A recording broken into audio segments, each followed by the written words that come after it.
2 مارچ سن 1981 کو جنرل ضیاء دور میں پاکستان سے ہائی جیک ہونے والے ایک مسافر بردار طیارے کے بارے میں عام تاثر یہی پایا جاتا ہے کہ اسے میر مرتضی بھٹو اور شاہ نواز بھٹو نے اپنے والد اور سابق وزیر اعظم ذوالفقار علی بھٹو کے عدالتی قتل کا بدلہ لینے کے لیے ہائی جیک کروایا، کیونکہ بھٹو نے اپنی شہادت سے قبل کہا تھا کہ اگر مجھے قتل کر دیا گیا تو میرے بیٹے میرا انتقام لیں گے۔ دوسری جانب بے نظیر بھٹو کے نزدیک اس کی تشریح یہ تھی کہ ان کے والد کے بیٹوں سے مراد پیپلز پارٹی کے کارکن تھے، نہ کہ ان کے حقیقی بیٹے، اور انتقام سے مراد ڈکٹیٹرشپ کا خاتمہ اور جمہوریت کی بحالی تھا۔ اسی طرح میر مرتضی بھٹو کی بیٹی فاطمہ بھٹو اپنی کتاب میں لکھتی ہیں کہ پاکستانی طیارہ اغوا کرنے والے ہائی جیکرز دراصل ضیاء الحق کی خفیہ ایجنسیوں کے ایجنٹ تھے، اور اس واقعے سے پیپلز پارٹی کو فائدے کی بجائے الٹا نقصان پہنچا اور ضیاء الحق کی فوجی جنتا مزید مضبوط ہوئی۔ آج سے تقریباً 40 سال قبل سن 1981 میں پیش آئے اس واقعے سے نہ صرف فوجی آمریت کے خلاف جمہوری جدوجہد کو زبردست نقصان پہنچا، بلکہ پیپلز پارٹی کو بھی خسارہ اٹھانا پڑا۔ اس واقعے نے بھٹو خاندان میں بھی پھوٹ ڈالی اور اسے تقسیم کر دیا۔ یہ 2 مارچ سن 1981 کی بات ہے، جب دوپہر 2:15 پر PIA کا طیارہ PK 326 کراچی سے پشاور کے لیے اڑان بھرتا ہے۔ جہاز میں عملے کے 5 افراد سمیت 48 ملکی اور غیر ملکی مسافر سوار ہیں۔ میاں والی کے اوپر پرواز کے دوران 3 نوجوان اپنی سیٹوں سے اٹھتے ہیں اور کاکپٹ میں گھس کر اسلحے کے زور پر پائلٹ کو جہاز کا رخ موڑنے پر مجبور کر دیتے ہیں۔ یوں شام 5 بجے جہاز افغان دارالحکومت کابل کے ہوائی اڈے پر اتار لیا جاتا ہے۔ طیارے کی ہائی جیکنگ کی خبر اگلے دن عالمی میڈیا کی شہ سرخیوں میں نمایاں تھی۔ اغوا کاروں کی شناخت از ذوالفقار اور پیپلز اسٹوڈنٹ فیڈریشن سے وابستہ 3 نوجوانوں کے طور پر کرائی گئی۔ سلام اللہ ٹیپو، ناصر جمال اور ارشد شیرازی نے مسافروں کی رہائی کے بدلے ملک کے مختلف جیلوں میں قید پیپلز پارٹی کے 54 سیاسی قیدیوں کی رہائی کا مطالبہ کیا۔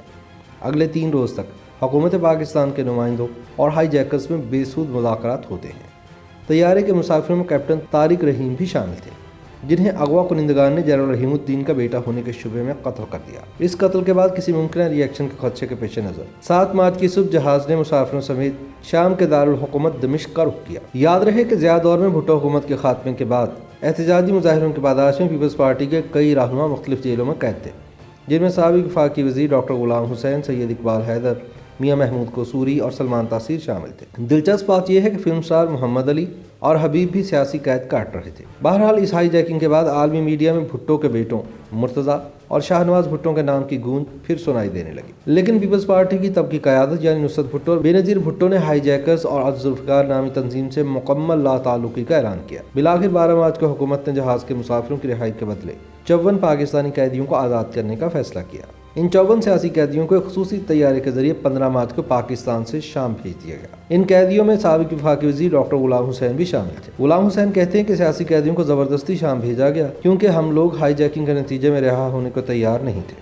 ان کا کہنا تھا کہ چونکہ اغوا شدہ طیارے کے مسافروں میں امریکی باشندے بھی شامل تھے، اس لیے ضیاء حکومت نے دباؤ میں آ کر ہمیں شام بھجوا دیا۔ رہا ہونے والے سیاسی قیدیوں میں سے ایک طالب علم رہنما آصف بٹ بھی ہیں۔ آصف بٹ کہتے ہیں کہ وہ اور دیگر افراد 25 دن تک دمشق کے ایک 5 اسٹار ہوٹل میں مقیم رہے، جہاں مستقبل کے لاہ عمل اور جدوجہد کے طریقہ پر اختلاف نے انہیں 2 حصوں میں تقسیم کر دیا۔ از ذوالفقار کے ساتھ مل کر ضیاء الحق کی حکومت کے خلاف عسکری جدوجہد کے لیے رضامند 28 لوگوں نے افغان دارالحکومت کابل کا رخ کیا، جبکہ باقیوں نے سیاسی پناہ کے لیے یورپ کا انتخاب کیا۔ یاد رہے کہ کابل جانے والوں میں آصف بٹ، ارشد عوان، لالا اسد پٹھان اور طارق بشیر چیمہ شامل تھے، جو آج کل تحریک انصاف حکومت میں مسلم لیگ کاف کی جانب سے وفاقی وزیر برائے ہاؤسنگ کے طور پر خدمات انجام دے رہے ہیں۔ آصف بٹ کے مطابق انہیں شامی پاسپورٹ براستہ ہندوستان کابل لے جایا گیا۔ آصف بٹ کی کتاب کے مطابق ضیاء الحق کے طیارے پر سام 6 میزائل سے حملے کا ٹاسک آصف بٹ، ارشد عوان اور اعظم چودھری کو دیا گیا۔ جسٹس مولوی مشتاق حسین کو نشانہ بنانے کے لیے لالا اسد پٹھان کا انتخاب ہوا۔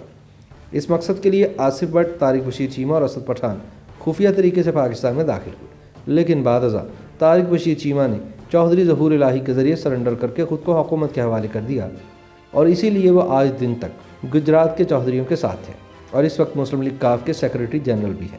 آصف بٹ کے مطابق انہوں نے ضیاء الحق کے طیارے کو نشانہ بنانے کے لیے ایک مکان بھی کرائے پر لیا تھا، مگر بعد میں ان کی ڈرامائی انداز میں گرفتاری سے منصوبہ ادھورا رہ گیا۔